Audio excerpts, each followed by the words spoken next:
Well, let's go to Republican Congressman Adam Kinzinger. He's a key member of the House Foreign Affairs Committee. Congressman, thanks so much for joining us. You bet, Wolf. We got a lot to discuss. I want to talk about North Korea in just a moment. But first, are you concerned at all by this pattern of connections between people in President Trump's orbit and these Russians, including oligarchs, directly linked to Vladimir Putin? No, I mean, look, I don't really know what to make of any of this stuff, partially because, as I've said from the very beginning, Mueller knows what he's doing. He's the investigatory aspect here. I want him to complete his report, and then I'll make a determination based on what he says. There's a lot of day-to-day stuff that comes out. Some of it's debunked later, some of it's accurate, who knows. I want to see all this stuff when it's brought together in the report, and then we'll know how this comes together. But the day-to-day, I mean, to be honest with you, I just really don't even pay attention to every story on this. I don't know what to make of it, but I'm sure we'll find out when the Mueller investigation's completed. So just to be precise, Congressman, none of these developments bother you at all? Well, I mean, I'm not saying they do or don't bother me. What I'm saying is we hear something new every day, some of which are debunked, some they say may be accurate. All I know is I'm going to get a complete picture when Mueller completes his investigation. And what I said at the very beginning, when I actually supported the idea of a special counsel, is that let's sit back, let's let him do his work, let's see what the ultimate response is.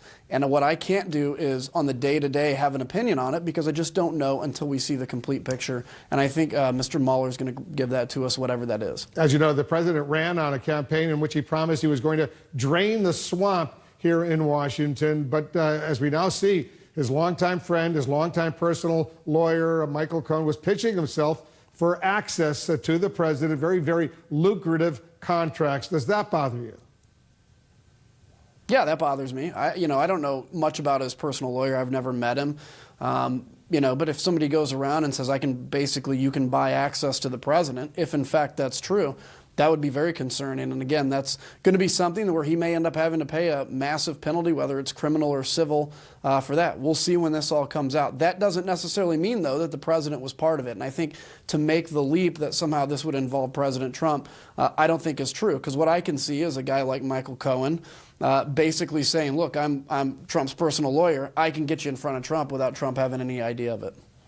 The president is also arguing that a confidential FBI source who was investigating Russia ties to the Trump campaign is actually a spy, and he was actually directed by the Obama administration to undermine President Trump. But does that make sense to you? I don't know. Again, I mean, all I've seen is what I've seen on TV about that. And then I've seen my colleagues who have been briefed on this that came out and said they weren't overly concerned about it, as you played a soundbite from Mitch McConnell. I have not been briefed on it, so I just don't know. The president's allies, at least some of them, are clearly ramping up their attacks on the special counsel, Robert Mueller, who was for a long time the FBI director. I want you to listen to what your Republican congressman, your Republican colleague, Congressman Louis Gohmert, told Judicial Watch. Watch this. This is consistent with Mueller. He has protected radical Islamists for his whole career with the FBI and even as special counsel. But 9/11, we found out who the perpetrators were. There were no question that was radical Islam. And immediately after that, the anthrax scare occurred, and he was looking for something to take the attention away from the concern about radical Islam. When you hear that, what's your reaction? I know Louis, obviously. I like Louis. He's a good guy, but I disagree with him in this case. I don't know what case he's referring to, but I can tell you with pretty good confidence that Mr. Mueller is not sympathetic to radical Islam. So I think if there's any connection that was made, it's not because of any kind of sympathy by Mr. Mueller. I trust his investigations. I trust his techniques. And I think at the end of the day, we're going to see what this report is. And there may be a lot of people surprised when the president is exonerated. We'll see. We'll find out in September, as what I heard from Giuliani or whenever. Whenever find out, but the fact that this Republican congressman says that Robert Mueller protected radical Islamists his whole career with the FBI and even as special, it's pretty shocking to hear that kind of accusation. But let me get you to react to two other Republican nominees for the Congress. They're running to join you in the Congress, and they want to represent the state of Illinois in the House of Representatives. There's a guy named Bill Falwell who's running in the Illinois 17th Congressional District. He's a 9/11 conspiracy theorist. He says it wasn't a terror attack, says that your party's, he says it was coordinated, and your party's nominee in Illinois' 3rd Congressional District, a guy by the name of Arthur Jones, he's clearly a Nazi Holocaust denier. These are two guys running for Republican seats in the House of Representatives. Are you embarrassed by these kinds of men who are officially now Republican Party candidates for the House? Sure, I don't know much about the 17th guy. If he is truly a 9/11 conspiracy theorist, that's nuts, obviously. And then he says basically that he says one of the buildings next to the World Trade Center was blown up deliberately by the CIA because it had secret information in there. Well, he's made these kinds of accusations. Yeah, that's silly. I mean, anybody who believes in 9/11 conspiracy theories, I don't regard them in very high standards whatsoever, and especially Arthur Jones, who's a Nazi. Now, here's the real issue, though. It's one thing to say, because they're running as Republicans, that somehow to try to make the distinction that the Republican Party supports them is wrong. Because in Illinois, all you have to do is get a sufficient number of signatures on the ballot. And all it means is somebody else didn't get the sufficient number of signatures to also get on the ballot to run against them in a primary. And then when they get those numbers, people may not know they're gathering these signatures. They file on the last day of filing, and the party cannot. There is no mechanism for the party to in and remove that person or put somebody else on the ballot unless that person resigns. So we 1,000%, and I've signed letters, repudiate Arthur Jones. That doesn't mean he reflects Republican principles. He could have frankly run as a Democrat too had he gotten the sufficient number of signatures and nobody else challenged him. Our party 1,000% rejects him. Reject both of, I assume they reject both of these Republican nominees who are running for the House of Representatives. Sure. I don't know this.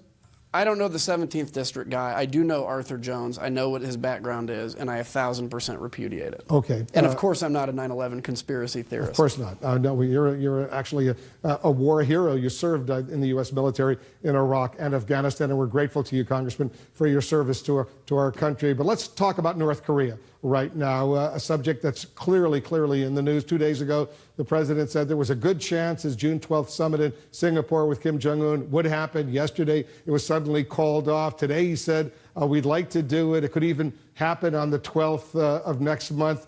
So from your vantage point, and I know you've studied this very closely, what is the president's policy on North Korea right now? I think it's been pretty consistent, and I've been kind of amazed at some of my friends on the other side of the aisle trying to blame President Trump for what's gone on over the last few weeks. Let's look at this first off. President Trump said, I want to meet with Kim Jong-un. Kim Jong-un does this happy step across the border publicity tour with South Korea. We've agreed to a meeting with them, to a summit. Then all of a sudden we start getting rhetoric from North Korea. North Korea says they're not going to denuclearize. And then they don't return the phone call of Pompeo and his people. So the right thing to do is to say, obviously the summit's not going to happen. We stepped away. And then Kim Jong-un seemed to have reversed himself and say, no, we want to meet. And now there's communication going on again. The president would be wrong not to re-engage in this. So there's a lot of my friends on the other side of are really quick to blame President Trump for this. I actually give him a lot of credit for the situation we're in, and it may even be messier between now and the next few months, but we're dealing with a really crazy man in North Korea. You think this could be solved diplomatically? Do you think the president can work some sort of deal out, the denuclearization of the Korean Peninsula with Kim Jong-un? Because on both sides, even as they're talking about some sort of diplomacy, they're obviously still considering military options. Well, I certainly hope so, and I certainly think we need to try. If we weren't trying, we have people that would be yelling right now that President Trump's not trying enough to talk to Kim Jong-un. And now that he's talking to him, yes, we have to have a military threat and a military option. That's what makes diplomacy against an adversary actually work. And then, look, the other thing is we're a pretty big military with a pretty big economy. We have a lot more tools in our toolkit to continue to compel pressure. So I hope to God, I pray to God, that this works. I think the president is doing right in giving it an opportunity. But I think, as you saw yesterday, he is willing to walk away if it's not right. Kim Jong-un needs to know this, because this is as high as diplomacy gets. And if this fails, God help us all. Yeah, good point. Let's hope it does work. And there is denuclearization on the Korean Peninsula. Congressman Kinzinger, thanks so much.